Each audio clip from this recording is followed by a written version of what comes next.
So I would like to shot this video on the water today, but between 40-mile-an-hour winds and 40 million cicadas, it was deafening. So I want to talk about the jig thing, because the bass jig, the live rubber bass jig, is my favorite bait, and it's a fight. That thing right there. I love a top water. I love when they smoke us there a spook or a buzz bait. I definitely catch more bass and make more cash year in, year out with a crankbait. As much as I love to do it, this is not my favorite way to fish. I do love to do this though. But if I could pick one way to fish for bass, especially big bass, it would be with a flipping stick and a live rubber jig.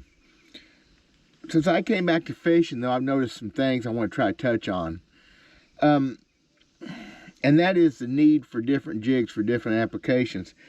Y'all, I've poured myself that head, the Arky style head, since the early 90s, late 80s, something like that, with a mold that I modified. And I see this swim jig, I see football head jigs, I see fine tuning where it's not really necessary, and if it works for you, great. The whole swim jig thing. We threw jigs years ago and we swam them near docks and we didn't call them swim jigs. So that's a new thing. There's the same head, actually the same half-ounce head with a white skirt. That's the way I've done it for years. Is there an advantage to having a pretty head with a big old eyeball? I don't know, maybe. I haven't decided about that yet. The one other thing I'm doing different of late is I did do this new brush jig do-it mold head, which I really have liked. I haven't lost one yet.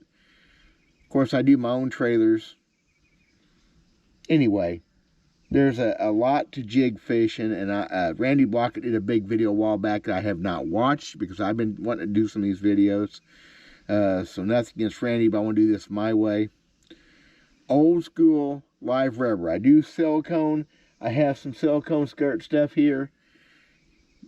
More color choices, but pretty much whenever possible, I throw my old-fashioned square cut live rubber jig, and that's the way I like it.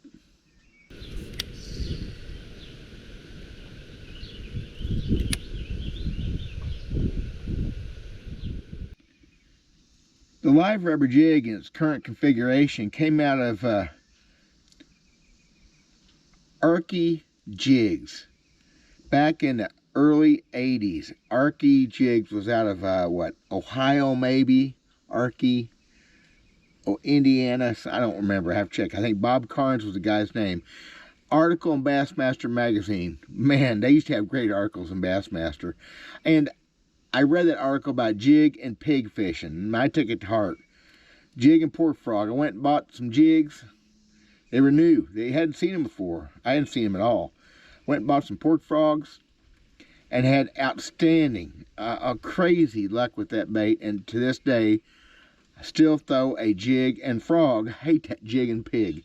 I throw a jig and frog a lot. I do also make my own trailers, the old Guido bug style trailer. There's other trailers too. That's stuff I'm probably not going to talk about too much. The live rubber jig is the best big bass bait I've ever thrown. I've caught a lot of big bass on a zero spook and a lunker lure. I've caught them on crankbaits. 10-inch plastic worm, oh yeah. But year in, year out, the live rubber jig is a 12-month bait. The one ain't close to it's a crankbait. Boy, I do love to throw a jerkbait though.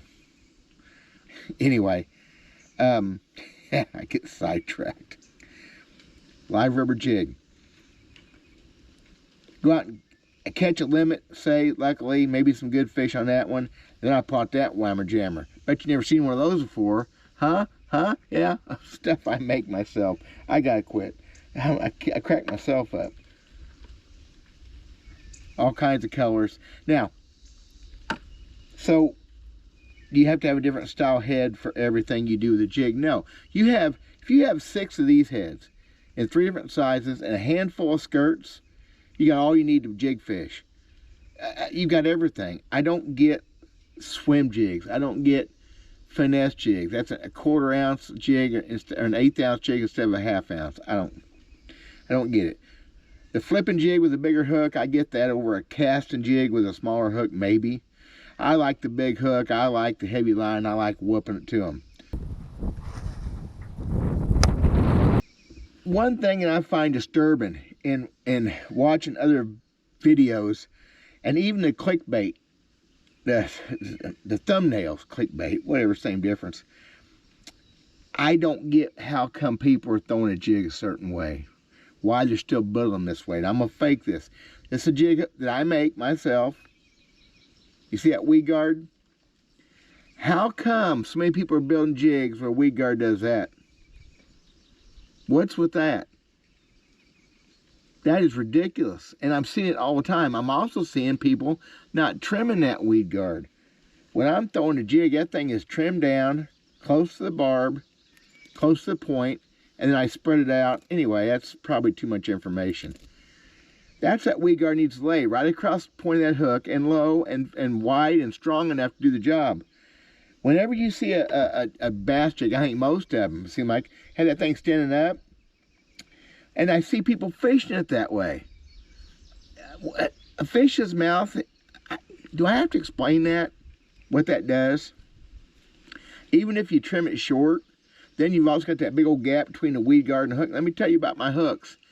My hooks do something. That thing's stuck in my nail. Can you see that? I'm pulling. That thing's stuck in my nail. That's the way my hooks are. It's going to catch anything it gets between the weed guard and the hook point, including the bass. But I'm telling you, look, my hooks are sharp. See that?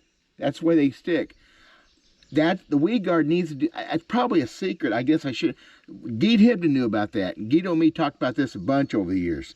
That's where that weed guard needs to be. Why is everybody building them like that?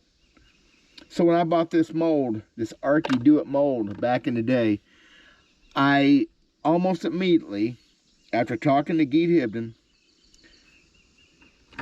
JB Weld filled in that hole for the weed guard on all 3 sizes, sanded her down, and had a machine shop in my hometown drill it back out to get that angle. It's critical, and I don't get what people are doing. I don't understand how that's happening. Any of my jigs you pull out of this box, and I fished this one just the other day, that weed guard is going to lay back into that hook. Okay?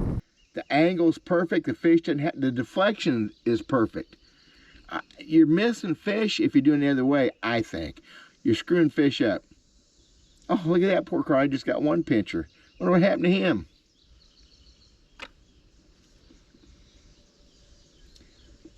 One last point. Painted heads. Well, look at this one. Again, there's one I fished with the other day. It's beat all to heck. It's missing a pincher. And look at the paint on that head. There isn't any. Oh my Lord. The fish that I've caught in my life with no paint on a head. Now, that being said, I'll grab one now. Well, I won't be able to grab one. Dadgummit, I shouldn't have laid it down. I'll be right back with y'all. I'm coming. I'll be there in a minute. Okay. That new brush head, whatever they call it, from Do It, I have tried powder coating some, because if I ever sell these things, people aren't going to buy them. So that's got some powder coat on it, but I don't do that. I could care less about powder coat. I could care less about pretty heads. I could care less about having to have a swim jig when anything will make a swim jig, and I just throw the same baits with different skirts. Now, of course, that's a silicone skirt. On one of those new brush heads, I'm going to try that as a skipping jig. I love skipping a jig. Bright, flashy, kind of brim colors. That's good this time of year right there, y'all. Bed and brim, wolf pack of fish, wanting a swim jig. Oh, yeah. Oh, wait a minute. My 1/4 ounce Arky head. I just don't get it. I don't get why people have to be so freaking specific.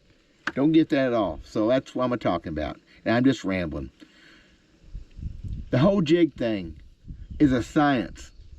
More science to jig fishing than anything else except possibly jerkbait fishing. Jerkbait fishing has a lot of implications, a lot of little sneaky things on the side. Jig fishing's that way too. I don't worry about it too much. I just try to put it in front of their face and hope they bite it. Well, they ain't always big on a jig. Flipping, pitching to heavy cover. Oh yeah, I mean real old-fashioned flipping with my arky heads that I've modified with that weed guard laid back with whatever trailer, pork frog. Oh yeah, that's what I do because I'm old school. Thanks for watching, y'all. God bless.